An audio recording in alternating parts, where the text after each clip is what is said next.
Tanggal 18 Oktober hari ke-292. Bacaan Lukas pasal 7-9.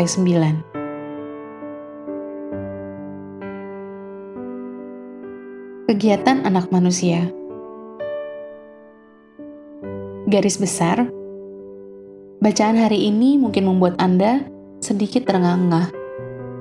Dalam 3 pasal yang kita baca hari ini, Yesus melakukan perjalanan dari daerah Galilea ke provinsi-provinsi di sekitarnya, di sebelah timur Laut Galilea, ke utara Kaisarea Filipi, dan akhirnya ke selatan melalui Samaria. Saat dia melakukan perjalanan, orang yang datang kepadanya juga meningkat. Dia sibuk dalam menyembuhkan orang sakit, membangkitkan orang mati, mengajar melalui perumpamaan, menenangkan badai dan mengusir setan. Tetapi Yesus tahu hari-harinya di bumi akan singkat. Jadi dia memilih 12 orang murid kepada siapa dia akan mendelegasikan kuasa dan otoritasnya untuk melayani. Ini bukan panggilan setengah hati untuk pemuridan, karena persyaratan komitmennya memang tegas. Lihat pasal 9 ayat 23-26 dan ayat 57-62.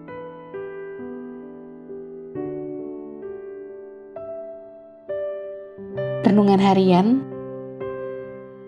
Apa yang berbeda dari hidup Anda jika Anda adalah murid yang terpilih dari Yesus Kristus? Pelajaran bagi para murid dan ujian pemuridan yang terkandung dalam pasal 9 tidak mudah dibaca. Para murid secara menyakitkan dipilih, dipanggil untuk berkomitmen dalam hal kesetiaan, gaya hidup, dan tujuan. Kristus membuat persyaratan pemuridan yang jelas sekali.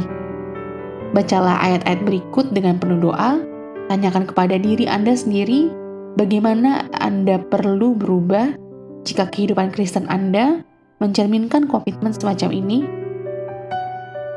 Setiap orang yang mau mengikut aku, ia harus menyangkal dirinya, memikul salibnya setiap hari, dan mengikut aku. Pasal 9 ayat 23. Sebab barang siapa malu karena aku dan karena perkataanku, anak manusia juga akan malu karena orang itu. Pasal 9 ayat 26.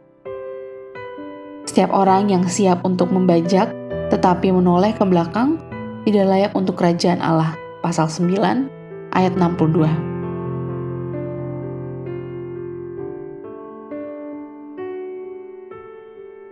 Allah layak menempati hati Anda sama seperti Dia menempati alam semesta.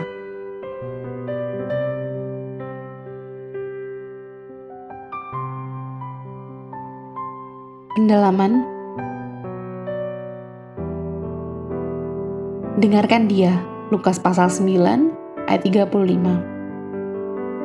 Jauh sebelum Yesus, Musa telah menubuatkan bahwa seorang nabi seperti dirinya akan datang kepada umat Allah. Anda harus mendengarkannya. Musa memberitahu orang Israel. Lihat Ulangan pasal 18 ayat 15. Suara Allah ini lebih dari sekedar nasihat sederhana Petrus, Yakobus, dan Yohanes bahwa penting untuk mendengarkan Yesus. Lihat Lukas pasal 9 ayat 35. Suara Allah ini juga menegaskan bahwa Yesus adalah nabi yang dibicarakan oleh Musa. Amin. Tuhan Yesus memberkati.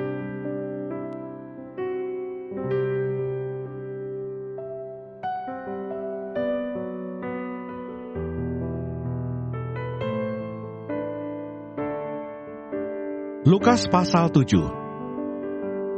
Yesus menyembuhkan hamba seorang perwira di Kapernaum. Setelah Yesus selesai berbicara di depan orang banyak, masuklah ia ke Kapernaum. Di situ ada seorang perwira yang mempunyai seorang hamba yang sangat dihargainya. Hamba itu sedang sakit keras dan hampir mati. Ketika perwira itu mendengar tentang Yesus, ia menyuruh beberapa orang tua-tua Yahudi kepadanya untuk meminta supaya ia datang dan menyembuhkan hambanya. Mereka datang kepada Yesus dan dengan sangat mereka meminta pertolongannya, katanya. Ia layak engkau tolong, sebab ia mengasihi bangsa kita dan dialah yang menanggung pembangunan rumah ibadat kami." Lalu Yesus pergi bersama-sama dengan mereka. Ketika ia tidak jauh lagi dari rumah perwira itu menyuruh sahabat-sahabatnya untuk mengatakan kepadanya, "Tuan, janganlah bersusah-susah, sebab aku tidak layak menerima Tuan di dalam rumahku. Sebab itu aku juga menganggap diriku tidak layak untuk datang kepadamu. Tetapi katakan saja sepatah kata, maka hambaku itu akan sembuh. Sebab aku sendiri seorang bawahan, dan di bawahku ada pula prajurit. Jika aku berkata kepada salah seorang prajurit itu pergi, maka ia pergi. Dan kepada seorang lagi datang, maka ia datang. Ataupun kepada hambaku, kerjakanlah ini, maka ia mengerjakannya." Setelah Yesus mendengar perkataan itu, ia heran akan dia. Dan sambil berpaling kepada orang banyak yang mengikuti dia, ia berkata, "Aku berkata kepadamu, iman sebesar ini tidak pernah aku jumpai, sekalipun di antara orang Israel." Dan setelah orang-orang yang disuruh itu kembali ke rumah, didapatinya hamba itu telah sehat kembali. Yesus membangkitkan anak muda di Nain. Kemudian Yesus pergi ke suatu kota yang bernama Nain. Murid-muridnya pergi bersama-sama dengan dia, dan juga orang banyak menyertainya berbondong-bondong. Setelah ia dekat pintu gerbang kota, ada orang mati diusung keluar, anak laki-laki, anak tunggal ibunya yang sudah janda. Dan banyak orang dari kota itu menyertai janda itu. Dan ketika Tuhan melihat janda itu, tergeraklah hatinya oleh belas kasihan. Lalu ia berkata kepadanya, "Jangan menangis." Sambil menghampiri usungan itu ia menyentuhnya. Dan sedang para pengusung berhenti, ia berkata, "Hai anak muda, aku berkata kepadamu, bangkitlah." Maka bangunlah orang itu, dan duduk dan mulai berkata-kata. Dan Yesus menyerahkannya kepada ibunya. Semua orang itu ketakutan, dan mereka memuliakan Allah sambil berkata, "Seorang nabi besar telah muncul di tengah-tengah kita, dan Allah telah melawat umatnya." Maka tersiarlah kabar tentang Yesus di seluruh Yudea dan di seluruh daerah sekitarnya. Yesus dan Yohanes Pembaptis. Ketika Yohanes mendapat kabar tentang segala peristiwa itu dari murid-muridnya, ia memanggil 2 orang dari antaranya dan menyuruh mereka bertanya kepada Tuhan, "Engkaukah yang akan datang itu? Atau haruskah kami menantikan seorang lain?" Ketika kedua orang itu sampai kepada Yesus, mereka berkata, "Yohanes Pembaptis menyuruh kami bertanya kepadamu, engkaukah yang akan datang itu? Atau haruskah kami menantikan seorang lain?" Pada saat itu Yesus menyembuhkan banyak orang dari segala penyakit dan penderitaan dan dari roh-roh jahat. Dan ia mengaruniakan penglihatan kepada banyak orang buta. Dan Yesus menjawab mereka, "Pergilah dan katakanlah kepada Yohanes apa yang kamu lihat dan kamu dengar. Orang buta melihat, orang lumpuh berjalan, orang kusta menjadi tahir, orang tuli mendengar, orang mati dibangkitkan, dan kepada orang miskin diberitakan kabar baik. Dan berbahagialah orang yang tidak menjadi kecewa dan menolak aku." Setelah suruhan Yohanes itu pergi, mulailah Yesus berbicara kepada orang banyak itu tentang Yohanes. "Untuk apakah kamu pergi ke padang gurun? Melihat buluh yang digoyangkan angin kian kemari? Atau untuk apakah kamu pergi? Melihat orang yang berpakaian halus? Orang yang berpakaian indah dan yang hidup mewah, tempatnya di istana raja. Jadi untuk apakah kamu pergi? Melihat nabi? Benar, dan aku berkata kepadamu, bahkan lebih daripada nabi. Karena tentang dia ada tertulis, 'Lihatlah, aku menyuruh utusanku mendahului engkau. Ia akan mempersiapkan jalanmu di hadapanmu.' Aku berkata kepadamu, di antara mereka yang dilahirkan oleh perempuan, tidak ada seorang pun yang lebih besar daripada Yohanes. Namun yang terkecil dalam kerajaan Allah lebih besar daripadanya." Seluruh orang banyak yang mendengar perkataannya, termasuk para pemungut cukai, mengakui kebenaran Allah, karena mereka telah memberi diri dibaptis oleh Yohanes. Tetapi orang-orang Farisi dan ahli-ahli Taurat menolak maksud Allah terhadap diri mereka, karena mereka tidak mau dibaptis oleh Yohanes. Kata Yesus, "Dengan apakah akan kuumpamakan orang-orang dari angkatan ini? Dan dengan apakah mereka itu sama? Mereka itu seumpama anak-anak yang duduk di pasar dan yang saling menyerukan, 'Kami meniup seruling bagimu, tetapi kamu tidak menari. Kami menyanyikan kidung duka, tetapi kamu tidak menangis.' Karena Yohanes Pembaptis datang, ia tidak makan roti dan tidak minum anggur. dan kamu berkata, ia kerasukan setan. Kemudian anak manusia datang, ia makan dan minum, dan kamu berkata, lihatlah, ia seorang pelahap dan peminum, sahabat pemungut cukai dan orang berdosa. Tetapi hikmat dibenarkan oleh semua orang yang menerimanya. Yesus diurapi oleh perempuan berdosa. Seorang Farisi mengundang Yesus untuk datang makan di rumahnya. Yesus datang ke rumah orang Farisi itu, lalu duduk makan. Di kota itu ada seorang perempuan yang terkenal sebagai seorang berdosa. Ketika perempuan itu mendengar bahwa Yesus sedang makan di rumah orang Farisi itu, datanglah ia membawa sebuah buli-buli pualam berisi minyak wangi. Sambil menangis ia pergi berdiri di belakang Yesus dekat kakinya, lalu membasahi kakinya itu dengan air matanya dan menyekanya dengan rambutnya. Kemudian ia mencium kakinya dan meminyakinya dengan minyak wangi itu. Ketika orang Farisi yang mengundang Yesus melihat hal itu, ia berkata dalam hatinya, jika ia ini nabi, tentu ia tahu siapakah dan orang apakah perempuan yang menjamahnya ini. Tentu ia tahu bahwa perempuan itu adalah seorang berdosa. Lalu Yesus berkata kepadanya, Simon, ada yang hendak kukatakan kepadamu. Sahut Simon, katakanlah guru. Ada dua orang yang berhutang kepada seorang pelepas uang. Yang seorang berhutang 500 dinar, yang lain 50. Karena mereka tidak sanggup membayar, maka ia menghapuskan hutang kedua orang itu. Siapakah di antara mereka yang akan terlebih mengasihi dia? Jawab Simon, aku kira dia yang paling banyak dihapuskan hutangnya. Kata Yesus kepadanya, betul pendapatmu itu. Dan sambil berpaling kepada perempuan itu, ia berkata kepada Simon, engkau lihat perempuan ini. Aku masuk ke rumahmu, namun engkau tidak memberikan aku air untuk membasuh kakiku. Tetapi dia membasahi kakiku dengan air mata dan menyekanya dengan rambutnya. Engkau tidak mencium aku, tetapi sejak aku masuk ia tiada henti-hentinya mencium kakiku. Engkau tidak meminyaki kepalaku dengan minyak, tetapi dia meminyaki kakiku dengan minyak wangi. Sebab itu aku berkata kepadamu, dosanya yang banyak itu telah diampuni, sebab ia telah banyak berbuat kasih. Tetapi orang yang sedikit diampuni, sedikit juga ia berbuat kasih. Lalu ia berkata kepada perempuan itu, dosamu telah diampuni. Dan mereka yang duduk makan bersama dia berpikir dalam hati mereka, siapakah ia ini, sehingga ia dapat mengampuni dosa? Tetapi Yesus berkata kepada perempuan itu, imanmu telah menyelamatkan engkau, pergilah dengan selamat. Lukas pasal 8. Perempuan-perempuan yang melayani Yesus. Tidak lama sesudah itu Yesus berjalan berkeliling dari kota ke kota dan dari desa ke desa, memberitakan Injil Kerajaan Allah.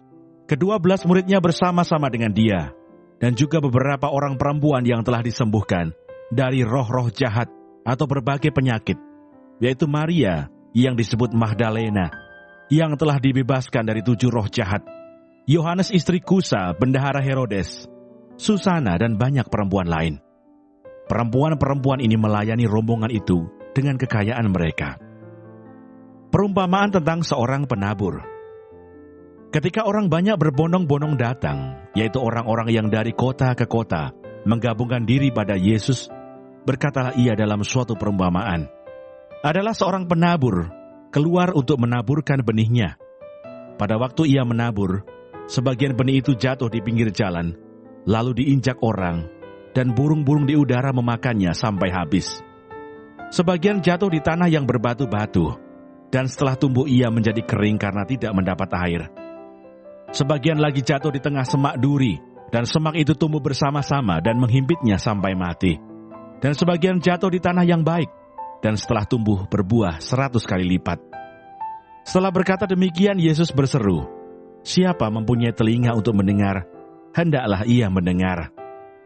Murid-muridnya bertanya kepadanya, apa maksud perumpamaan itu? Lalu ia menjawab, kepadamu diberi karunia untuk mengetahui rahasia kerajaan Allah. Tetapi kepada orang-orang lain hal itu diberitakan dalam perumpamaan, supaya sekalipun memandang, mereka tidak melihat, dan sekalipun mendengar, mereka tidak mengerti. Inilah arti perumpamaan itu. Benih itu ialah firman Allah, yang jatuh di pinggir jalan itu, ialah orang yang telah mendengarnya. Kemudian datanglah iblis, lalu mengambil firman itu dari dalam hati mereka, supaya mereka jangan percaya dan diselamatkan. Yang jatuh di tanah yang berbatu-batu itu ialah orang yang setelah mendengar firman itu, menerimanya dengan gembira. Tetapi mereka itu tidak berakar. Mereka percaya sebentar saja, dan dalam masa pencobaan mereka murtad. Yang jatuh dalam semak duri ialah orang yang telah mendengar firman itu, dan dalam pertumbuhan selanjutnya, mereka terhimpit oleh kekhawatiran dan kekayaan dan kenikmatan hidup, sehingga mereka tidak menghasilkan buah yang matang. Yang jatuh di tanah yang baik itu ialah orang yang setelah mendengar firman itu, menyimpannya dalam hati yang baik, dan mengeluarkan buah dalam ketekunan. Perumpamaan tentang pelita. Tidak ada orang yang menyalakan pelita lalu menutupinya dengan tempayan, atau menempatkannya di bawah tempat tidur. Tetapi ia menempatkannya di atas kaki dian, supaya semua orang yang masuk ke dalam rumah dapat melihat cahayanya. Sebab tidak ada sesuatu yang tersembunyi yang tidak akan dinyatakan, dan tidak ada sesuatu yang rahasia yang tidak akan diketahui dan diumumkan. Karena itu perhatikanlah cara kamu mendengar. Karena siapa yang mempunyai, kepadanya akan diberi, tetapi siapa yang tidak mempunyai, daripadanya akan diambil juga apa yang ia anggap ada padanya. Yesus dan sanak saudaranya. Ibu dan saudara-saudara Yesus datang kepadanya, tetapi mereka tidak dapat mencapai dia karena orang banyak. Orang memberitahukan kepadanya, ibumu dan saudara-saudaramu ada di luar dan ingin bertemu dengan engkau. Tetapi ia menjawab mereka, ibuku dan saudara-saudaraku ialah mereka yang mendengarkan firman Allah dan melakukannya. Angin ribut diredakan. Pada suatu hari, Yesus naik ke dalam perahu bersama-sama dengan murid-muridnya, dan ia berkata kepada mereka, marilah kita bertolak ke seberang danau. Lalu bertolaklah mereka. Dan ketika mereka sedang berlayar, Yesus tertidur. Sekonyong-konyong turunlah taufan ke danau, sehingga perahu itu kemasukan air, dan mereka berada dalam bahaya. Maka datanglah murid-muridnya membangunkan dia, katanya, Guru, Guru, kita binasa. Ia pun bangun, lalu menghardik angin dan air yang mengamuk itu. Dan angin dan air itu pun reda, dan danau itu menjadi teduh. Lalu katanya kepada mereka, di manakah kepercayaanmu? Maka takutlah mereka dan heran. Lalu berkata seorang kepada yang lain, siapa gerangan orang ini? Sehingga ia memberi perintah kepada angin dan air, dan mereka taat kepadanya. Yesus mengusir roh jahat dari orang Gerasa. Lalu mendaratlah Yesus dan murid-muridnya di tanah orang Gerasa, yang terletak di seberang Galilea. Setelah Yesus naik ke darat, datanglah seorang laki-laki dari kota itu menemui dia. Orang itu dirasuki oleh setan-setan, dan sudah lama ia tidak berpakaian, dan tidak tinggal dalam rumah, tetapi dalam pekuburan. Ketika ia melihat Yesus, ia berteriak, lalu tersungkur di hadapannya, dan berkata dengan suara keras, apa urusanmu dengan aku, hai Yesus, Anak Allah yang Maha Tinggi? Aku memohon kepadamu, supaya engkau jangan menyiksa aku. Ia berkata demikian sebab Yesus memerintahkan roh jahat itu keluar dari orang itu. Karena sering roh itu menyeret-nyeret dia, maka untuk menjaganya, ia dirantai dan dibelenggu. Tetapi ia memutuskan segala pengikat itu, dan ia dihalau oleh setan itu ke tempat-tempat yang sunyi. Dan Yesus bertanya kepadanya, siapakah namamu? Jawabnya, Legion, karena ia kerasukan banyak setan. Lalu setan-setan itu memohon kepada Yesus, supaya ia jangan memerintahkan mereka masuk ke dalam jurang maut. Adalah di sana, sejumlah besar babi sedang mencari makan di lereng gunung.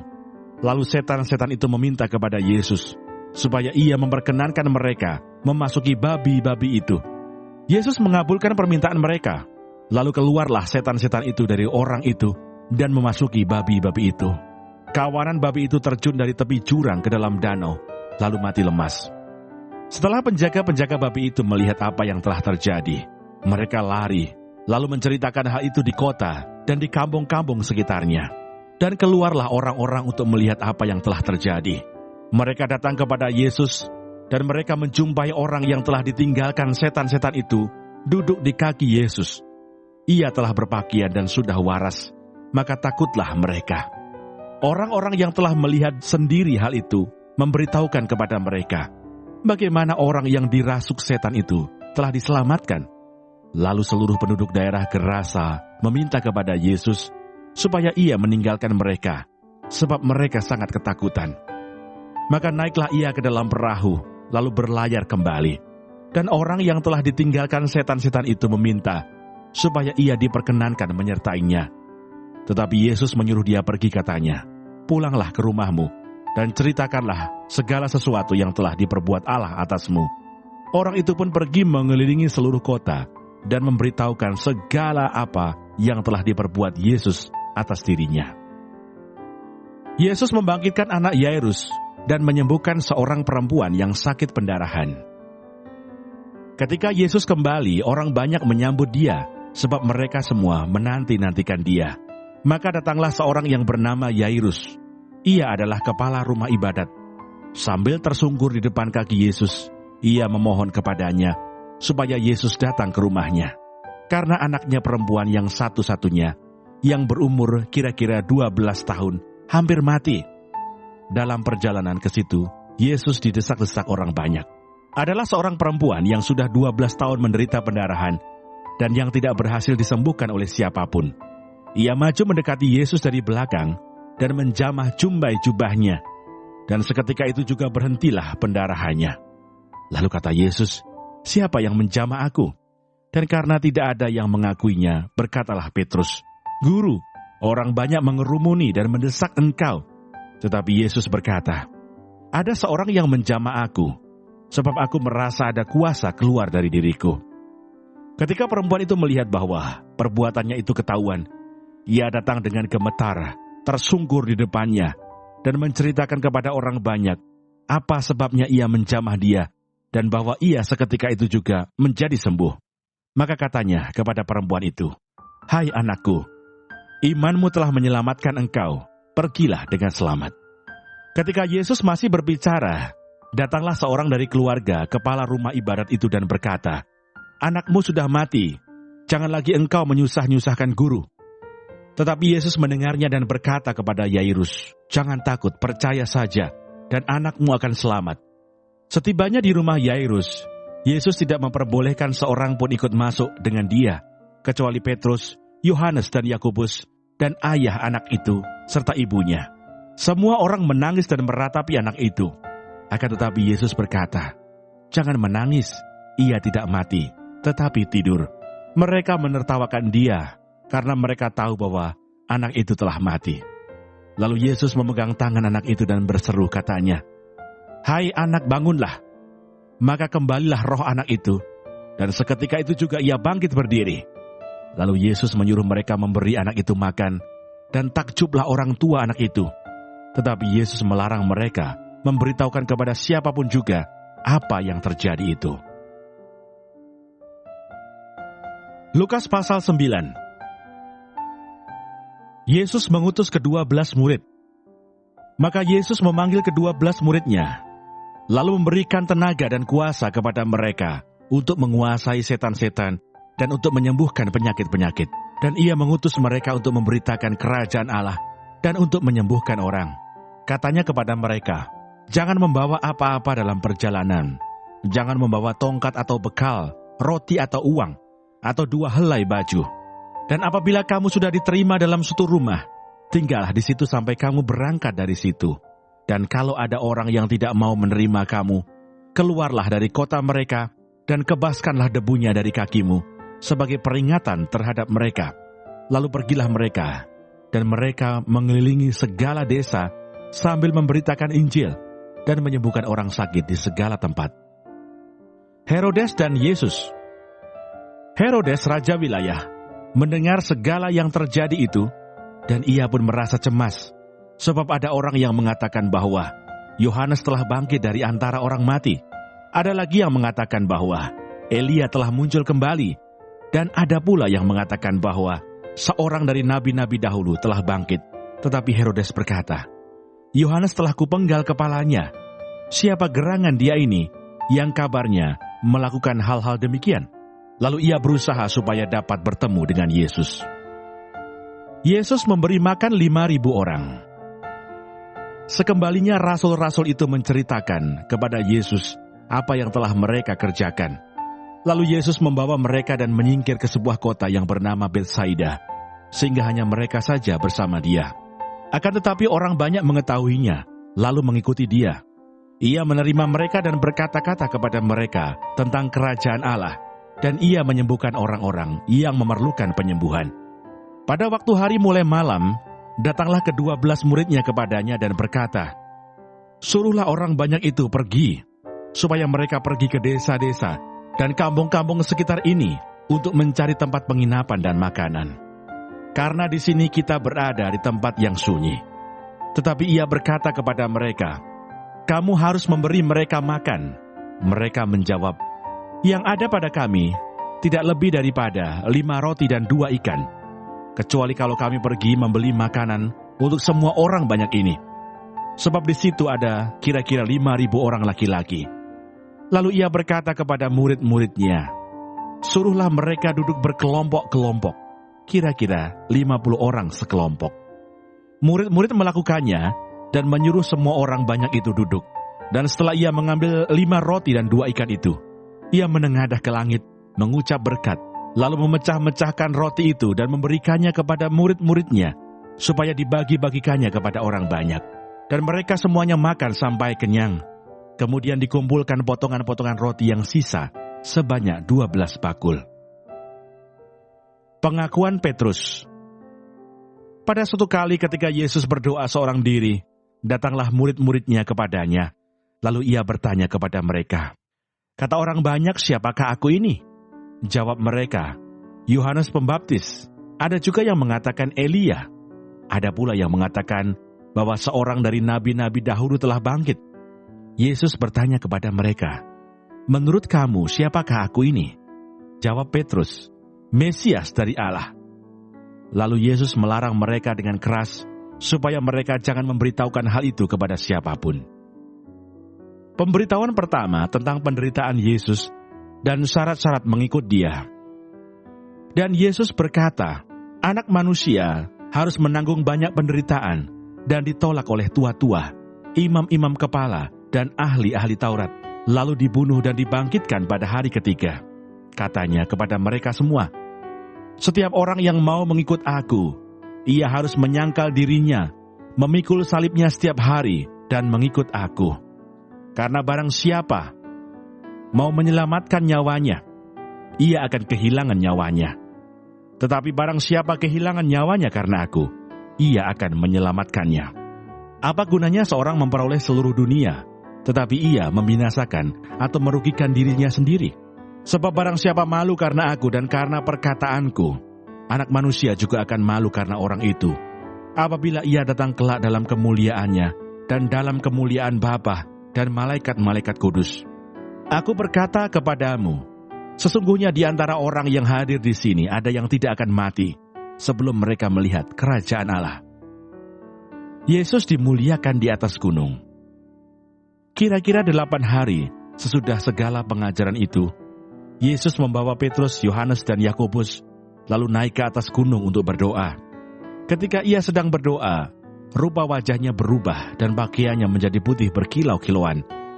Dan tampaklah 2 orang berbicara dengan dia, yaitu Musa dan Elia. Keduanya menampakkan diri dalam kemuliaan dan berbicara tentang tujuan kepergiannya yang akan dikenabinya di Yerusalem.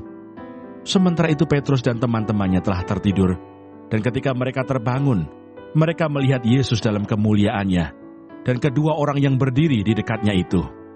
Dan ketika kedua orang itu hendak meninggalkan Yesus, Petrus berkata kepadanya, "Guru, betapa bahagianya kami berada di tempat ini. Baiklah kami dirikan sekarang 3 kemah, 1 untuk engkau, 1 untuk Musa, dan 1 untuk Elia." Tetapi Petrus tidak tahu apa yang dikatakannya itu. Sementara ia berkata demikian, datanglah awan menaungi mereka. Dan ketika mereka masuk ke dalam awan itu, takutlah mereka. Maka terdengarlah suara dari dalam awan itu yang berkata, "Inilah anakku yang kupilih, dengarkanlah dia." Ketika suara itu terdengar, nampaklah Yesus tinggal seorang diri. Dan murid-murid itu merahasiakannya. Dan pada masa itu mereka tidak menceritakan kepada siapapun apa yang telah mereka lihat itu. Yesus mengusir roh dari seorang anak yang sakit. Pada keesokan harinya ketika mereka turun dari gunung itu, datanglah orang banyak berbondong-bondong menemui Yesus. Seorang dari orang banyak itu berseru katanya, "Guru, aku memohon supaya engkau menengok anakku, sebab ia adalah satu-satunya anakku. Sewaktu-waktu ia diserang roh, lalu mendadak ia berteriak, dan roh itu mengguncang-guncangkannya, sehingga mulutnya berbusa. Roh itu terus saja menyiksa dia dan hampir-hampir tidak mau meninggalkannya. Dan aku telah meminta kepada murid-muridmu supaya mereka mengusir roh itu, tetapi mereka tidak dapat."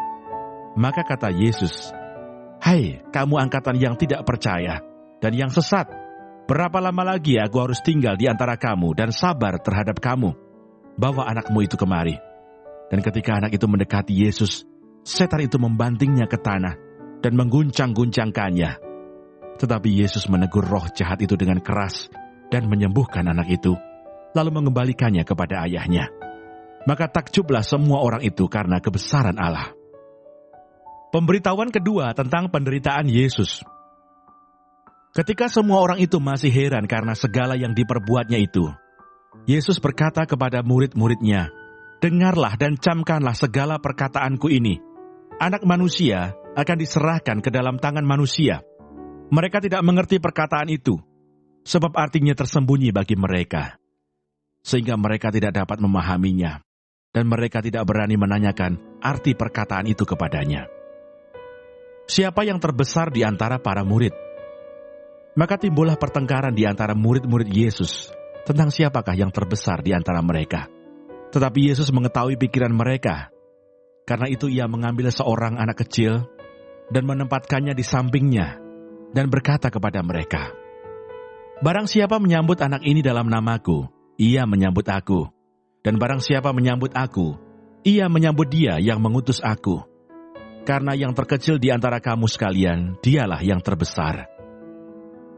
Seorang yang bukan murid Yesus mengusir setan.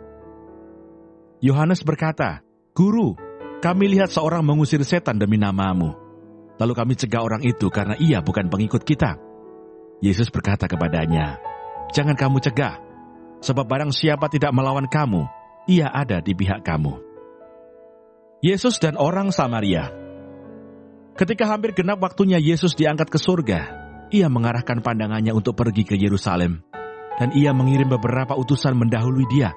Mereka itu pergi lalu masuk ke suatu desa orang Samaria untuk mempersiapkan segala sesuatu baginya.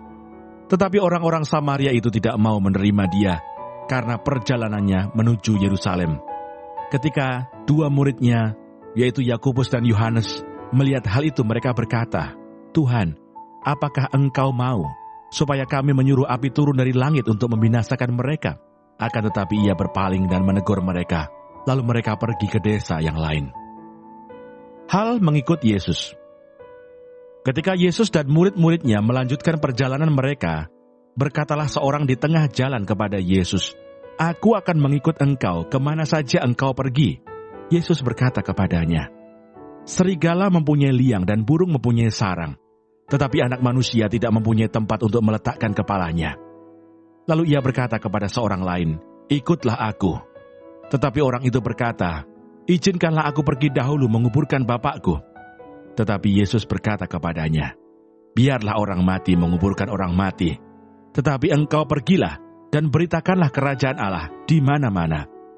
Dan seorang lain lagi berkata, "Aku akan mengikut engkau Tuhan, tetapi izinkanlah aku pamitan dahulu dengan keluargaku." Tetapi Yesus berkata, "Setiap orang yang siap untuk membajak tetapi menoleh ke belakang, tidak layak untuk kerajaan Allah."